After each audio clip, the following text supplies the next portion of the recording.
धाराशिव जिल्ह्याला डॉक्टर तानाजी सावंत व आमदार राणाजगजितसिंह पाटील यांच्या माध्यमातून 2 मंत्रिपद मिळणार।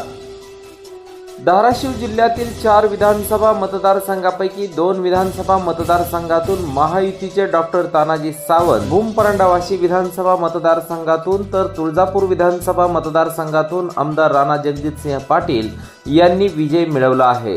राज्यात महायुतीचे सरकार येणार हे आता निश्चित झाल्यामुळे धाराशिव जिल्ह्याला मंत्रिपद मिळणार का, मिळाले तर या मंत्रिमंडळात या दोघांपैकी कोण असणार अशी चर्चा पहिल्या दिवसापासून आहे।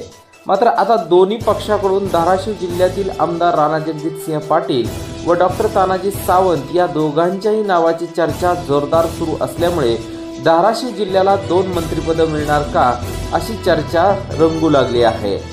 धाराशिव जिल्ह्याच्या विकासाचा अनुशेष भरून काढायचा असेल तर 2 महत्त्वाची कॅबिनेट खाती जर जिल्ह्याला मिळाली तर निश्चितपणाने जिल्ह्याच्या विकासाला गती मिळेल व कार्यकर्त्यांना देखील आपल्या हक्काचा नेता मंत्रिमंडळात असेल तर काम करण्यास सोपे जाईल। म्हणून भारतीय जनता पार्टी व शिवसेनेच्या कार्यकर्त्यांनी आपल्याच नेत्याला मंत्रिमंडळात स्थान मिळावे याकरिता देव पाण्यात घातले आहेत।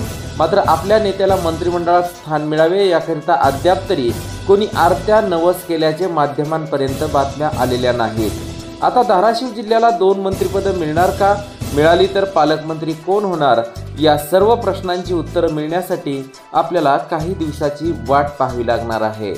ब्युरो रिपोर्ट, राजकीय कट्टा। गल्ली ते दिल्लीतील राजकीय घडामोडी व बातम्या पाहण्यासाठी आजच आमच्या राजकीय कट्टा यूट्यूब चॅनलला सबस्क्राईब करा, बेल आयकॉन प्रेस करा आणि फेसबुक पेज फॉलो आणि लाईक करा।